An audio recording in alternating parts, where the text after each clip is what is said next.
It's great to see your faces on the screen. Welcome, Nataly, Steve, Catherine, and Stephan to the CMO podcast roundtable. Steve, you started Zappi because you saw the gap between how fast marketers needed to move and how slowly research was operating. I've been a bit of a serial entrepreneur in consumer insight. We always innovated around two things: how we ask questions and how we analyze data. Everyone wants to know what their consumers think. People used to moan it took so long and cost so much money. So I thought, okay, how can I make it quicker and cheaper? Catherine, what made you rethink how global brands can earn relevance locally? You have to learn to really develop your instinct and see what consumers are telling you, even if they don't know themselves. That became one of my core strengths for understanding consumers in any country and, frankly, in multiple industries. When we joined Zappi a couple of years ago and started to talk to our customers, we serve 350 global brands. PepsiCo is one of those 350. My concern was, okay, they've done this. They've been successful. How do we help the others achieve what they've achieved?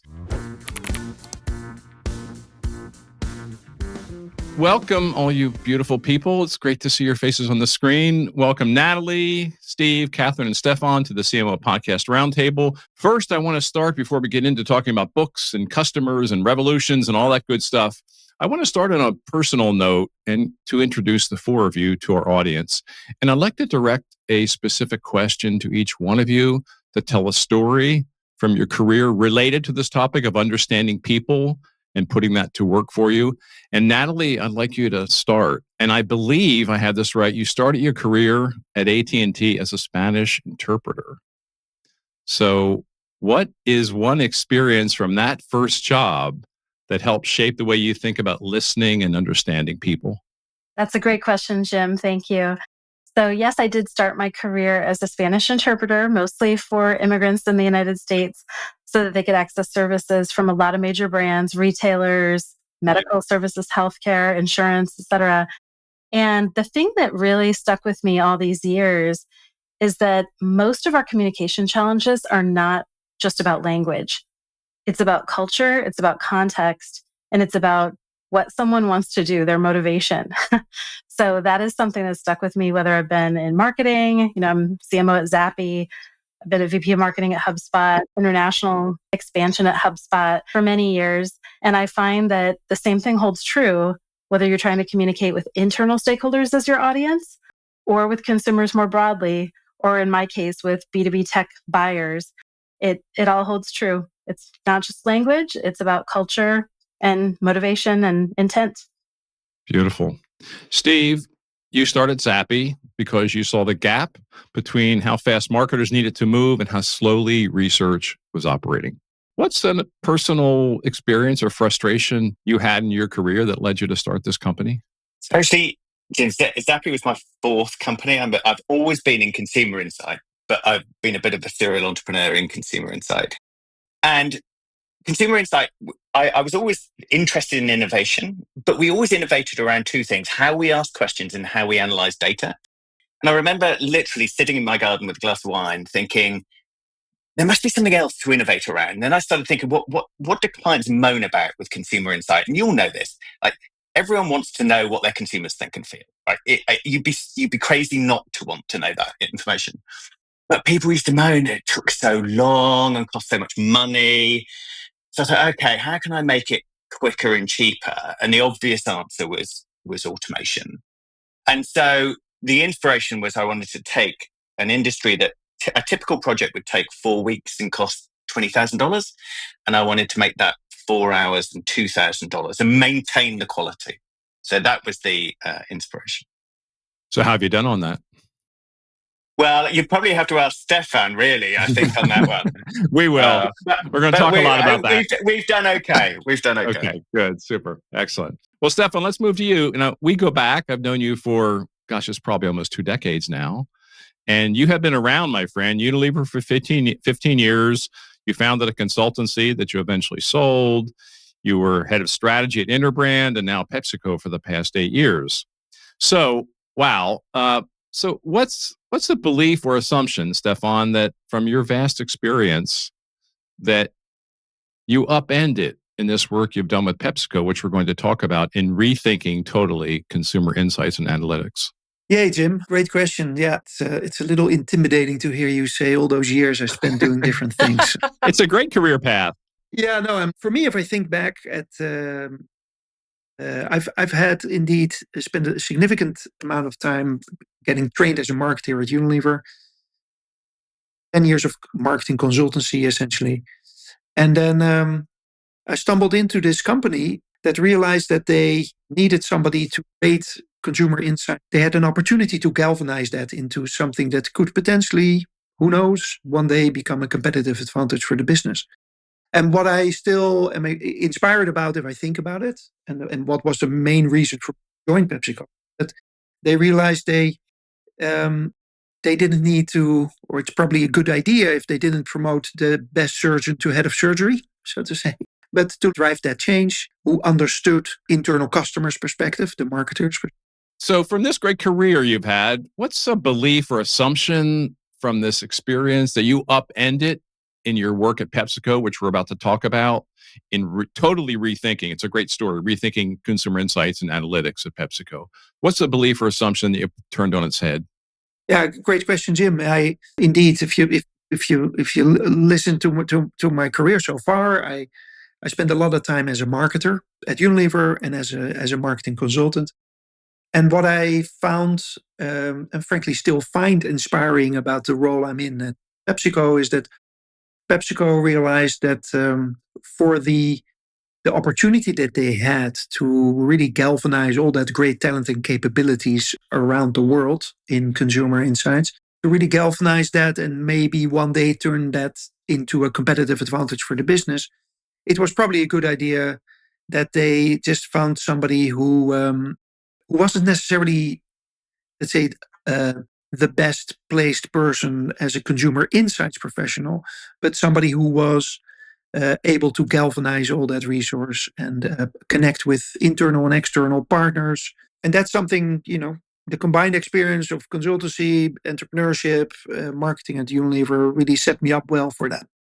Most companies think that it's smart to promote the best surgeon to head of surgery. PepsiCo, that was probably not the smartest move. And I'm still grateful for that because I've learned a lot along the way. So, Catherine, bring us home here. You're the fourth of the four on this panel. You also have a book that's recently out about global brands and local relevance that you wrote with Nataly.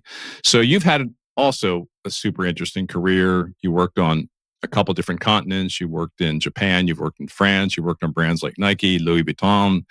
So the question for you is, what made you rethink how global brands can earn relevance locally? What was that insight, that aha moment that made you write a book and to, put that out in the world? As you say, I have an unusual career and I started it in Japan. So right after college, I went to Japan and I was hired by Fuji Television.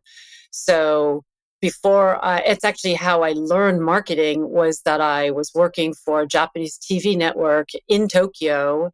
And then I actually took a transfer to New York. But to be able to come up with ideas for the Japanese market, I had to understand it. And I had to understand my colleagues. And while I had studied it in college, I wasn't nearly proficient enough to be able to understand exactly everything. So I actually really had to learn to listen with my eyes in addition to my ears. And I actually tell people, if you're going to go to Japan, don't worry about it if you can't speak Japanese. I mean, it's certainly better, but you can understand what's being communicated if you learn to listen with your eyes. And so I think that developed, it really kind of turbocharged not only my listening skills, but my instinct. First, just to survive. But I think that, I learned to be able to, there's an expression in Japanese called kuki o yomu, and it's loosely translated as reading the room. And the Japanese are highly attuned to what is being communicated without words. And consumer insights is kind of that way too. You have to learn to really develop your instinct and see what consumers are telling you, even if they don't know themselves and they can't articulate it themselves. So I think that became one of my core strengths for understanding consumers in any country and frankly in multiple industries. Because as you said, I then moved into Nike and Louis Vuitton, and I did it in hospitality and then in cosmetics and ultimately in tech. Hey, a question for the other three, raised by what Catherine just talked about.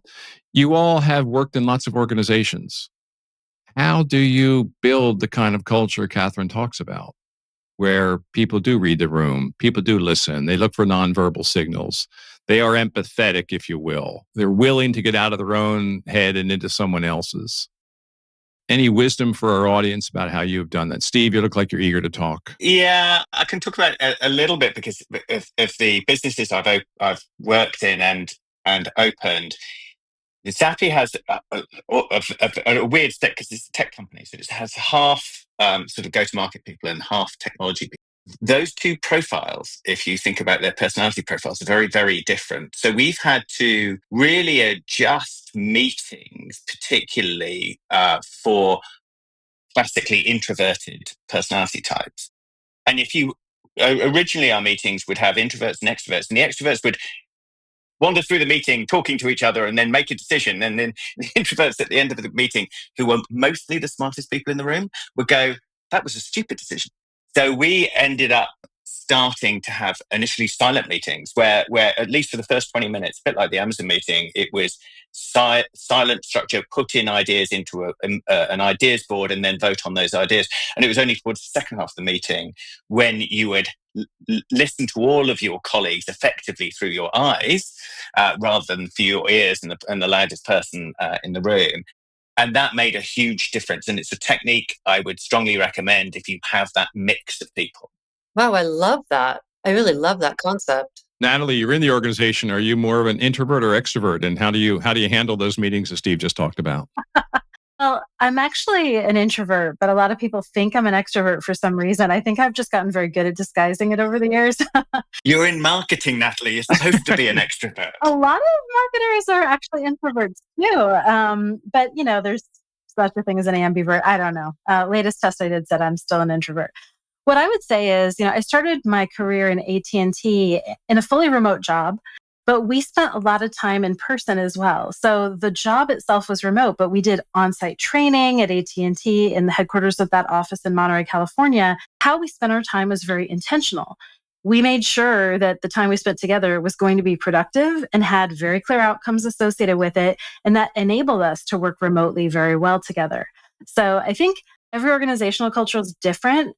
But I think at Zappi, the way we do it works very well. But we're a tech company, so we change very rapidly too. So we're constantly adjusting how we communicate, even internally, which I think is something all marketers can relate to. Now let's shift into the discussion about the consumer insights revolution, right? I read the book that two people on this in this podcast have written. There are another two who also joined in the writing. And Catherine, you have a book that is out at about the same time. So I want to get you to reflect on what this book may have raised with you in terms of the writing process. But I want to get the background. I always think it's interesting on why people write a book. So Steve and Stephan, why? I know when you were back at Effective Brands, I think you wrote a book as well. So what was the motivation behind this one? The motivation behind this one, Jim, is that I think let's say a couple of years in the journey of the transformation of insights at PepsiCo, and also a couple of years in the partnership with Zappi, I had a number of people reach out to me, sometimes as references through Zappi, but sometimes also out of my own network. And they were really very much intrigued by what we were doing, and they wanted that too. Sometimes it's just, I was, long story short, sharing this story, and what more and more became like, felt to me like the same story all over again. We're sharing the same story all over again, and I went to a conference, and a lot of people came up to me, and I told the same story to a whole room of people. And I thought this is actually going to be super helpful if we document this. And I think insights functions in large organizations are often very underutilized, underleveraged, and also often leaders of those functions are often very frustrated by the fact that they feel they're not heard, right? And so there's a lot of energy there for people to drive progress. They want to have impact and they want to learn. So I felt it was really a great idea to capture that. Steve, you wrote this with Stephan and two other authors. What did you learn about Stephan in putting this book together and reflecting on your years of work together? I should give a shout out to both Kate Chard at Pepsi and Ryan Barry from Zappi, who also worked with us on the book. And I think from a Zappi perspective and from my perspective, we really wanted to give, we're a technology company, we wanted to give the technology story. And what I realized as we were going through the process was how small a part of the story the technology was. And I think particularly, and I'm sure you'll agree with this, Stephan, so much of the work was around the behavior change within Pepsi of adopting that technology. And Kate Chard particularly did a fabulous job taking the organization through the adoption process. And it's not about adopting a new technology. It's about changing a workflow. It's about moving from thinking your job is doing a piece of consumer insight to thinking your job is maximizing the benefit of the insight and the data that you have. And so that part of the story I thought was by far the most interesting, and it sets us up. I mean, the great thing about the book is it sort of finishes at a connected insights layer, and that has set us up and it's set Pepsi up to really utilize AI on top of that data asset, a data platform that's been built over the years. So we're talking mostly about this consumer insights revolution today, but Catherine and Nataly, on about the same timing, you released a book, Brand Global, Adapt Local. So same question to you. Why? Why were you compelled? Because this is not an easy lift to do a book. You all know that. I've done too. I mean, it's a big time commitment. It's hard to do.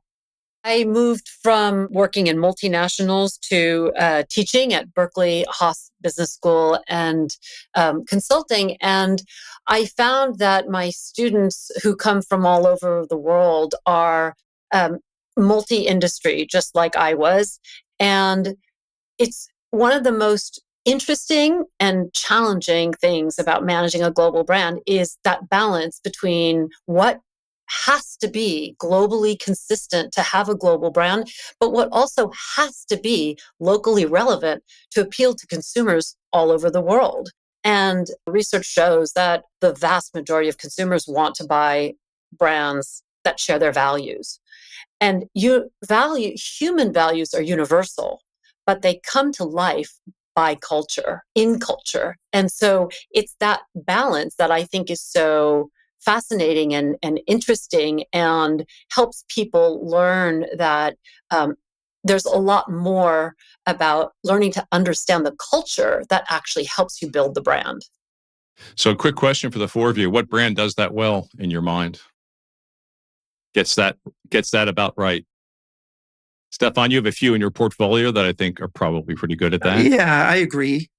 But I'm a big, of course, a big lover of brands and a big, let's say, observer of brands that do it well. Mm-hmm. I think a brand like Lego does it extremely well. But I also do think that our one of our core brands, Pepsi, does an amazing job. Our brand Lay's does very well. These are, of course, in foods and beverages. Almost all relevance is built locally. But you can leverage global platforms like the UEFA Champions League and like heritage stories and authenticity of the maker, etc. But there's the local component is so important. So yeah, that balance, finding what I like to call the global might for the local fight, right? And vice versa, is incredibly powerful. That's also why I do the work that I've been doing over the last decades, I think. Nataly, yourself, who do you admire for getting this balance right? Or this mindset right, I should say. One of the companies that comes to mind is Apple. I think Apple does a good job at this globally. It's very hard to find B2B examples. I find the best examples are B2C. We did include in our book a few B2B examples. Adobe is one, HubSpot is one. But the vast majority of the companies that really get this right and the brands that get this right are B2C brands, and plenty of them to name. Why do you think that is? We talk about it in the book a little. There is a different complexity in the B2B marketing engine. You're appealing to a buyer committee, not just one person, although they're all humans. So there are some things in common for sure. There are a lot of differences that we break down in the book in that vein. Another is just the surround sound. If you're marketing a B2B tech product, you have to think about so many more communication touch points. From the support documentation to the partner strategy to, there are a lot of different people, different personas, different profiles in the B2B mix. I do think that makes it a little more complex. And in general, when you take a company global, you're adding complexity with each market that you adding more personas, you can see how the complexity multiplies.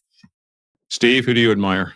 I'm just going to be very generic and say Dove, but I would also say, so Dove is the only brand, when I used to do a lot of moderation of focus groups. You go anywhere in the world and you say the word Dove in a focus group and people just go, oh. And so it's an amazing brand to get consumer reaction. Weirdly, there's only one other brand that I've experienced that does the same, which is Singer sewing machines. Which there were so many weird conversations about Singer sewing. So it was such a strong brand for such a long period of time and had so many sort of stories about your mother and your grandmother having one. And there were stories about the Germans not bombing Singer factories in the UK because they thought it was a German brand. And we did the same in Germany because we thought it was a British brand. And just a very unusual reflection on that brand. Sewing machines. All right. There we go. That's nostalgic. So Catherine, bring us home. Who do you admire? I know you talk about a lot in your book, but what's the one that stands out for you? Well, the one that stands out for me and one of the ones that inspired the book is Kit Kat. And no doubt that's because I have lived so much in Japan and gone back and forth. And, it's such a great omiyage, which is gift to bring people. I even bring it to my students and I do a taste test, and I bring all the different varieties. And Japan, as I learned in doing this research, is the country that has the largest number of varieties. It has sometimes 400 varieties of flavors. And Kit Kat is such a great example because everyone knows what Kit Kat looks like and everyone knows what to expect. And so it's an excellent example of this framework we talk about called freedom within a frame, where Kit Kat has very clear rules. There are 3 aspects that are the frame that they require consistency: the logo, the shape, and the wafer chocolate mix. Beyond that, they not only allow, but they encourage their local teams to innovate in and around that. And so there are, all kinds of stories of Kit Kat really leveraging local insight to be able to adapt the flavor profile and even the sourcing to the local markets. Green tea flavored. Yeah. Is that your favorite? The green tea flavor? Matcha? Yeah. Matcha's a really good one. You can imagine when I did the taste test of MBA students at Berkeley, they liked sake. No. My daughter gave me an advent calendar for this past Christmas season, and it's made by a Japanese company, and it's just all purely super interesting, sort of exotic Japanese products and foods. Kit Kat was in the calendar. Yay! Which flavor? Yeah. Actually, it was a cookies and cream, which is weird. Wow, that's interesting. It was 4 small bars, 2 were cookies and cream and 2 were matcha. So good. Okay, now listen, we're going to get back on track. So the book, The Consumer Insights Revolution, to me, the headline for it was, the old research just doesn't work anymore. And here's a great way to think about, and a long case study with PepsiCo of to think about it differently. I'd like Nataly to start us in this discussion. What do you think's the biggest thing that's still broken in how companies think about insights and analytics today? Because the story of PepsiCo in the book is about a company sort of realizing that and then changing it. And it's been several years at it. But what do you think is the biggest thing that's still a barrier? I think the biggest barrier is data fragmentation. All these different business units and brands and countries, markets are sitting on a goldmine of data. and it's sitting in little silos. And if they can just put that together in a unified way, they can leverage that data in aggregate. And we've seen this before with like CRM and other software. Once you get that information and that data into a consolidated platform, you can make use of it. You can democratize the benefits of it. But that just isn't happening yet to the degree that it needs to.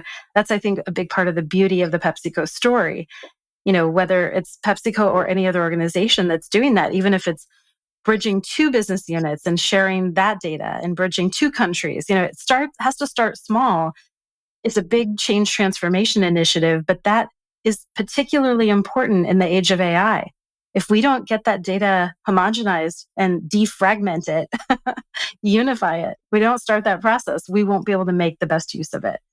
You all on the same page on that? That's the biggest barrier?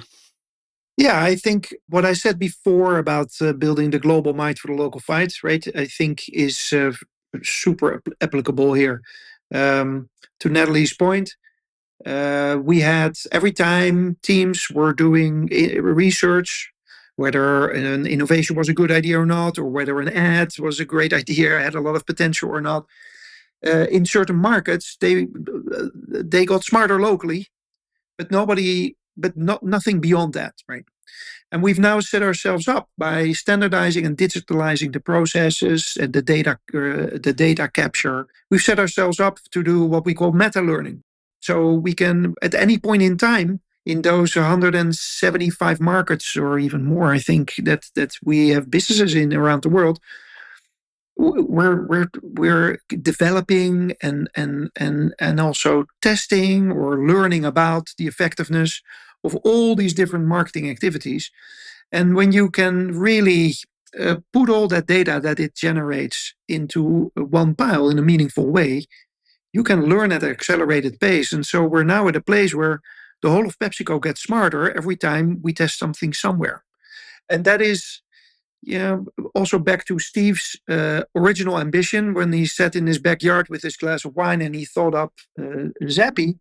The promise of making consumer insights work a lot faster and a lot cheaper is enabling this, because in and of itself, that's great, but it enables you to sell the tools and the standardization into an organization like PepsiCo that then makes us better.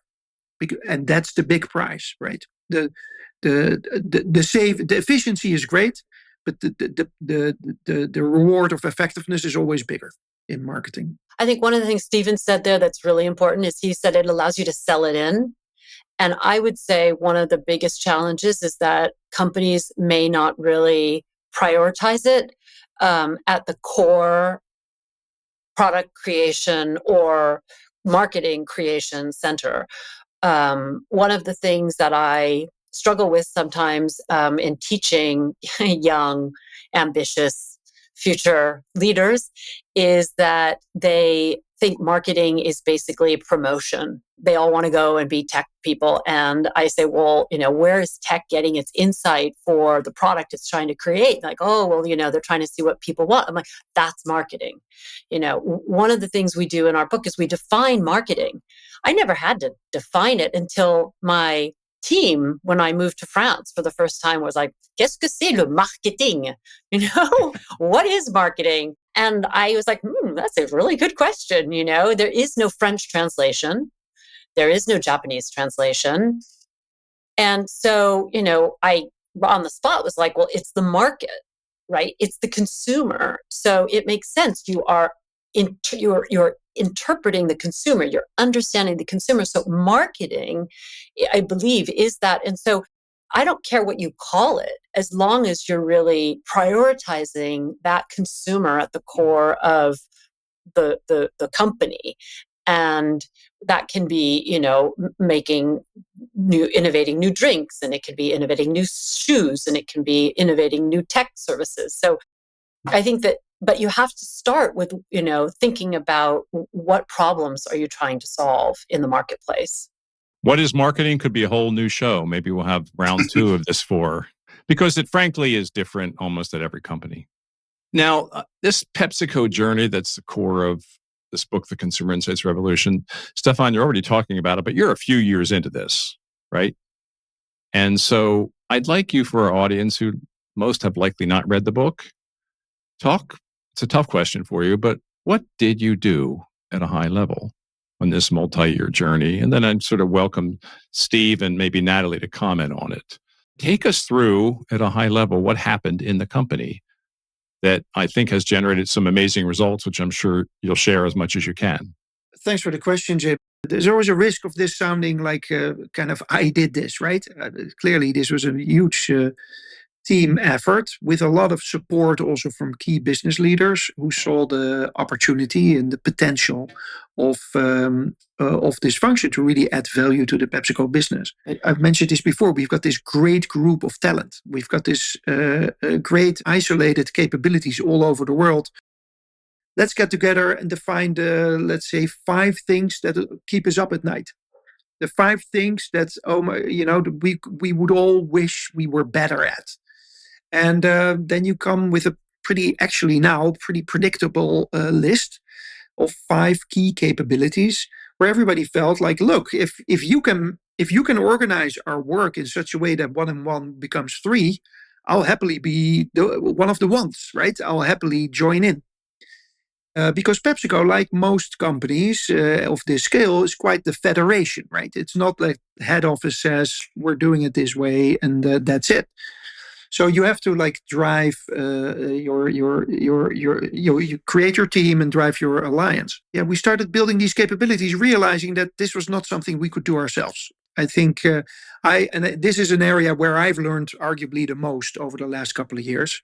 I naively thought you give somebody a better tool to do their work and then they'll magically change the way they work, change the way they relate with their business partners.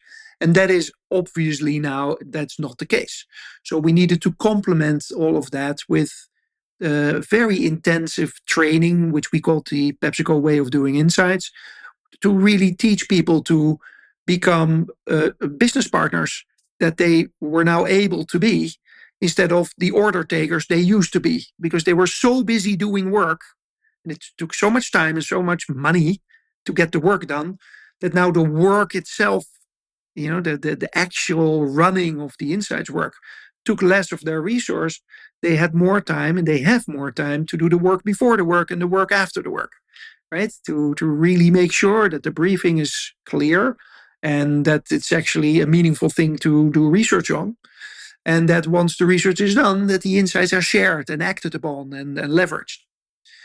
So, and that is an ongoing journey. And now, now AI is here, and everything changes again.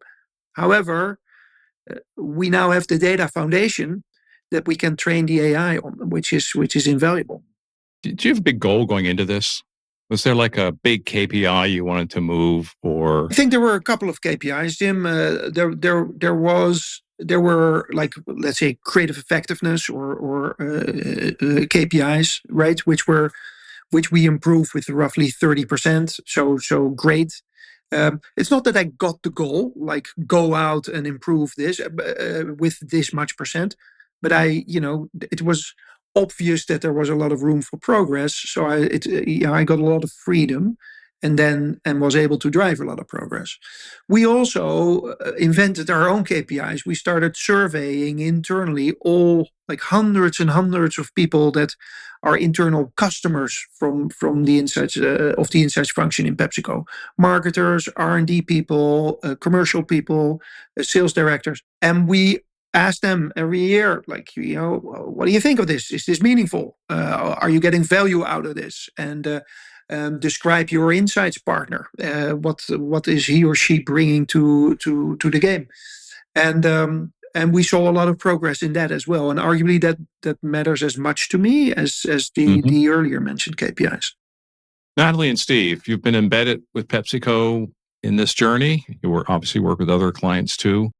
Could you comment on how you see this journey at PepsiCo? What stands out? What could others learn the most from? I think from a partnership perspective, and I'm sure Stephan said this early on, Pepsi, we were a small tech company. Pepsi was a whale, we were a minnow, right? The thing that meant it could work, 2 things, I think. One was that we shared the same vision. We both believed consumer insights was broken. It could be a powerful differentiator. It could help drive the company forward. But if you're going to have that strong an ambition, you had to change everything about it. You had to change the technology, the data storage, but also the ways of working. So vision was one thing. The other thing was that we knew we had to make a decent time commitment to each other, because there were bumps along the way where in a normal relationship, you might have fallen out, but we said, no, we're going to commit to each other. So it's that aligned vision and aligned and length of time commitment made a real difference in landing it, because as we thought it was a tech problem, and it wasn't a tech problem. But then we also realized as we were going, things like meta-analytics is easy to say, but if you think about the world pre what we were doing, consumer insights, you come up with a new ad and you'd say, can you test this out with young people in Thailand and find out whether they like it? Great. Any research company could go and test this thing with young people in Thailand. But when you suddenly have a large data repository, which is where we were getting to, you could ask questions like, what type of advertising works with young people in Thailand? That's a question pre-brief, let alone post-production. So then you can start using that insight in many different ways, which makes it much more powerful. But in order to get there, you also had to have a behavior change where the marketers were asking different questions of data, different questions of insight people. And Stephan's teams had to start understanding the role they took can change. And that's how every CEO in the world says they want to be, consumer-centric. But this is a way of driving it, which is what makes the whole process so interesting. Nataly, anything to add to that? Yes, Jim, I would add that I have to take my hat off to PepsiCo for putting this book together with us, because they didn't have to keep this competitive advantage a secret. And it really is a transformation journey that any company can learn from. When I joined Zappi a couple of years ago and started to talk to our customers, we serve 350 global brands. PepsiCo is one of those 350. My concern was, okay, they've done this. They've been successful. How do we help the others achieve what they've achieved? And we started to learn about what this looks like earlier in the journey. And we learned that there's a lot of friction between the insights teams and the marketing teams in a lot of companies. The insights teams often feel like they're not being heard.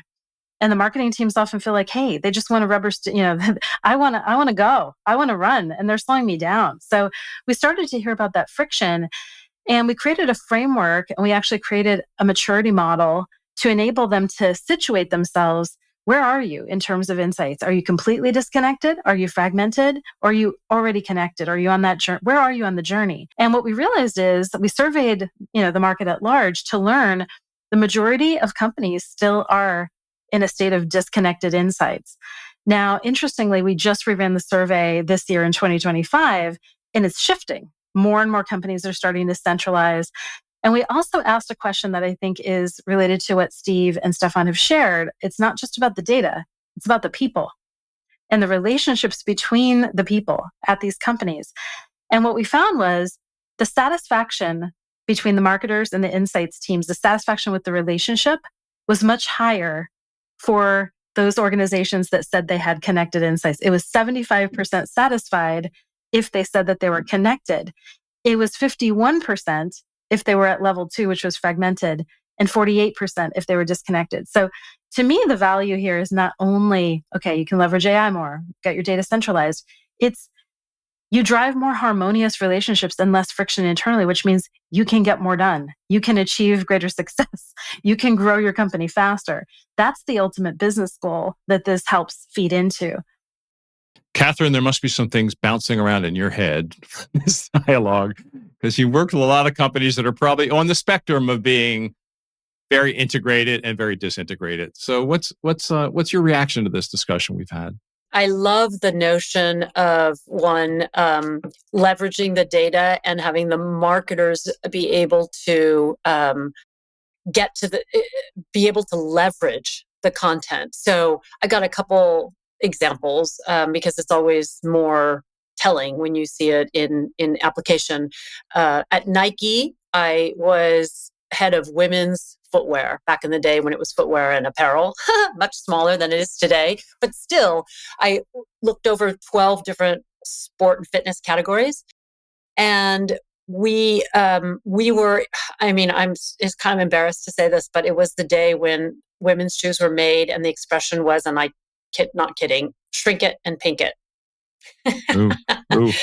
Ouch. Okay, let's talk Right? about consumer Yeah. insights. Okay. Yeah, right. Okay, so but we still had the largest market share in women's basketball, and the WNBA had started, and I have a former athlete in college, was we just doing a lot of research, and we discovered that women have twice as many knee injuries as men. Okay, not surprising for two reasons. One, they have wider hips, and there's something called the Q angle. The Q angle is the notion that because of women's wider hips, they're putting more pressure on those knees, and so they have twice as many knee injuries as men. And I know because I've had two myself. So you can change that with the insole. You can rebalance that external pressure, but we weren't doing it because we didn't do this research. Now, this is enormous, revolutionary research. So we now, for the first time, created a woman's insole on a woman's last. And yet that was not the end of the story. So we were super happy about it. We took it to basketball players and we asked them about it. And we were so proud of this like brainiac ergonomic innovation. And I showed them the shoe, like we look at shoes, like you see in footwear stores, and on most of the designers' walls, there are posters of cars that are going horizontally. And the women said, "May I see the shoe?" I handed her the shoe. She proceeded to stand up, put the shoe on the ground, and look at it from the top down. And that's when I discovered something that you wouldn't see in any of the data research, is that women were looking at it from the top down in the same way they would look at shoes at department stores in pairs on low tables rather than up on the wall. And so we realized that not only do we have to turn the inside of the shoe differently, but we also had to design the outside from a different design angle. The good news about that is that at Nike, consumer insights was always highly prioritized. And so it wasn't hard to be able to share those insights and have everyone go, "Oh my God, that is so awesome. We're going to change this and change that." Because it internally at Nike, for instance, there are sales meetings, and every season with all the new innovation that was coming out, and the second most demanded session of people getting in and talking internally. The first one was obviously what Widen campaign they were going to be doing for the new season. But the second one was consumer insights. People coming in and standing on stage, and yet they wouldn't just share data. They actually then went and they did films of athletes and talking to athletes and getting inside their brains and talking about what their challenges were, what their issues were. And that just brought to life, again, the consumer, the athlete, and her needs for everyone at the same time. Now, I read in the book that during this transformation, you made a choice about two areas of focus: innovation and advertising. And you've kind of referred to that in the conversation so far. Now, that kind of looks maybe like an obvious choice, but was it an obvious choice, or was that hard to come to those two areas of focus? No, that was not a hard choice, Jim, and it is actually a great question because it brings me to a key benefit of these new ways of working that we developed, which is that for both advertising development, advertising idea development, and innovation development, let's say the old traditional insights tools were quote unquote tests, right? They came at the end of a journey, and then you did a test. And, tests were expensive and time consuming. And so, and then, you would get a traffic light kind of answer, red, yellow, or green. And then you were, you went on with your thing. What we needed was to transform our ways of working from testing to learning. Because if you want to drive consumer centricity at all at all commercial decision points, then you need it at your fingertips. You don't need it at the end of a journey. you need it, whenever you need it. And so you need it it needs to be very low threshold. You need to be able to do it cheaply, fast. And these tools were particularly well versed for that. So this notion of going from testing to learning has become like a core tenet of the transformation over time. To a much greater extent that I saw coming at the beginning, to be entirely honest. Yeah, and as an insight professional, it's very frustrating because, particularly with ad testing, but also innovation testing, people would moan, and understandably so, because in some ways, what you're asking them to do, right? So you've come up with a piece of copy or an animatic, and you say, "Oh, I'd love to hear what consumers think about this." And what did the insight department have to do? They had to say, "Great, we'll go and test it. Can you just stop developing any of your ideas for the next 4 weeks and wait for us?" I mean, that's literally what we were doing. And we're doing the same in innovation. And so, of course, people didn't. They just carried on working. And then we come back to them 4 weeks later or 6 weeks later and go, this is, and they're like, yeah, but we've moved on. That's just not useful. It was also highly political because you'd only test one thing once and people would be sort of hanging around. Whereas actually what we wanted it to be almost make it each individual project less important, and just as a way of learning about how consumers think and feel about your idea. So you can take some insight and adjust and play and move on without it having to be a big song and dance and a big political presentation. We really wanted to enable the creators. And that was a really core thing, I think, for me, because I've got lots of creative friends and they would moan about consumer insight. And I was like, I've got to, I want to make creators love consumer insight. I'm not quite sure I've managed it, but. When we brought Wyden and Kennedy into P&G years ago, they basically, the part of the deal was, we're not going to do research the way you guys do research. And if you force us to do P&G research, we're not working with you. So no, it is a hot point for creative people, as it should be, but I think we're making progress. Stephan, you say in the book, I'm going to quote you, that the split between consumer insights and marketing will disappear. So could you say a bit more about what you mean by that, and I'd like the others to react to that? When I started in this role 8 years ago, my official job title was Chief Consumer Insights and Analytics Officer.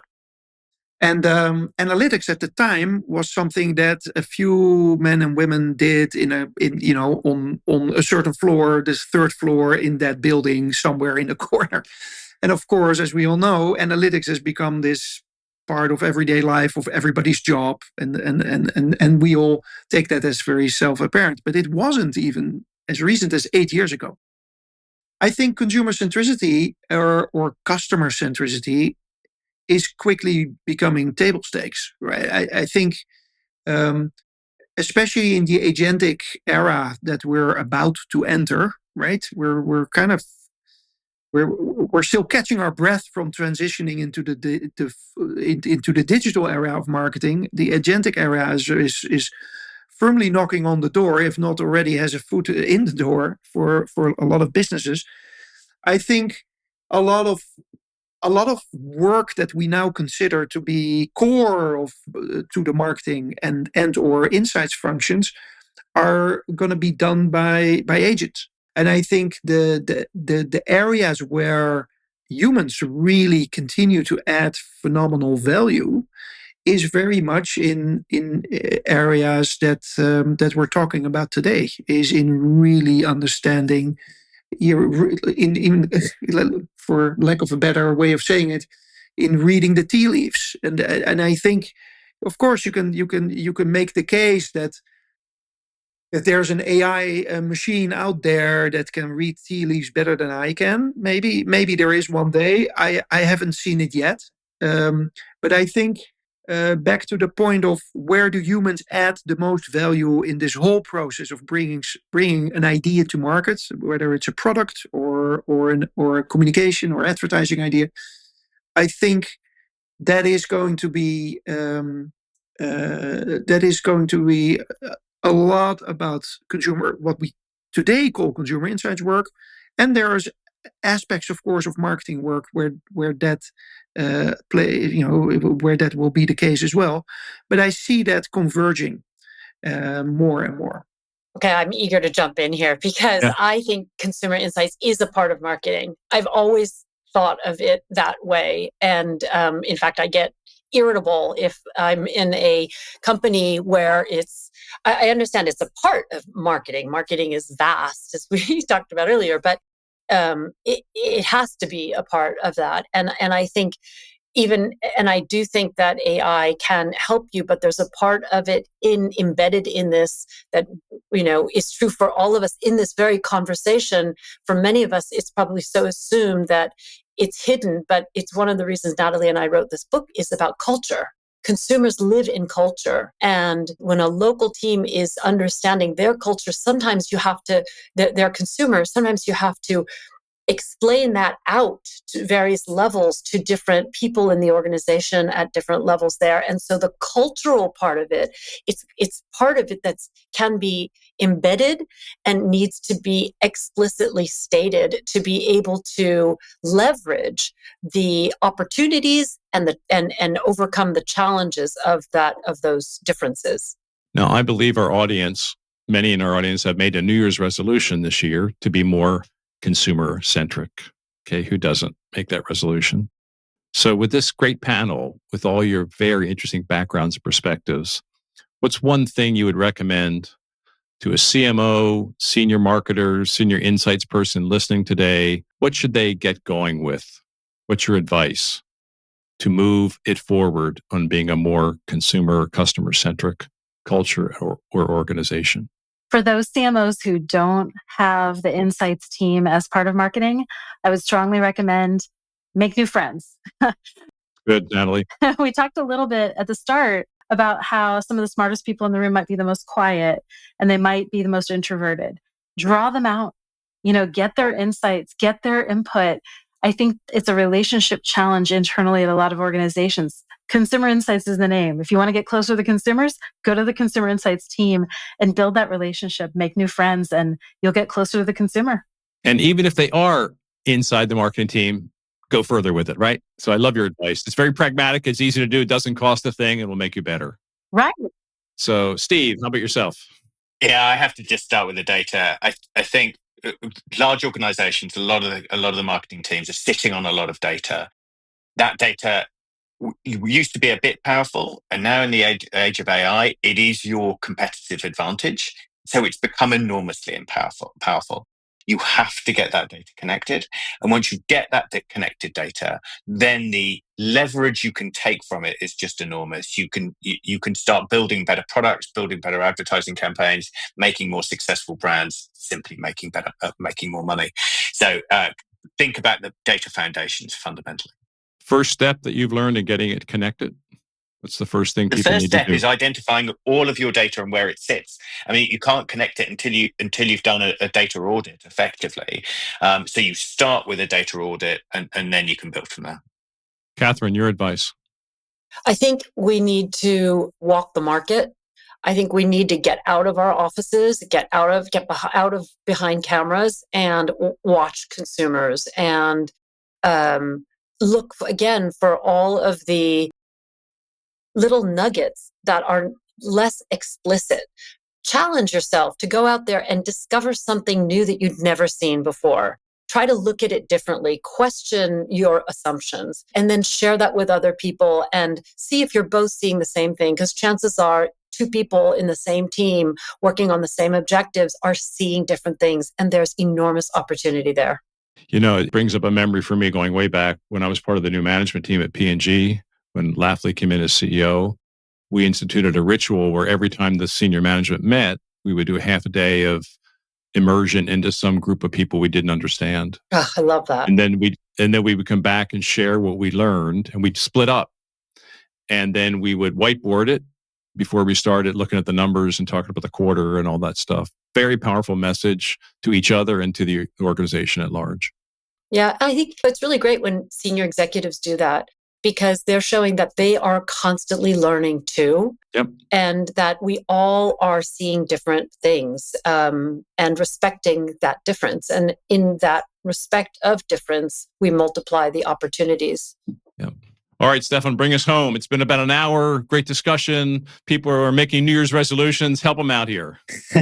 I think insights leaders in companies can make a huge contribution by showing the company that everybody is spending too much time looking at their rear view mirrors, and that there's a lot of value in looking at predictive indicators of business. Look at the household penetration development instead of last week's sales, or look at them both, right? But that, I think, striking that balance right is incredibly powerful. That is not a natural thing that comes to a lot of business leaders. A lot of business leaders look at last week's sales and will extrapolate from there.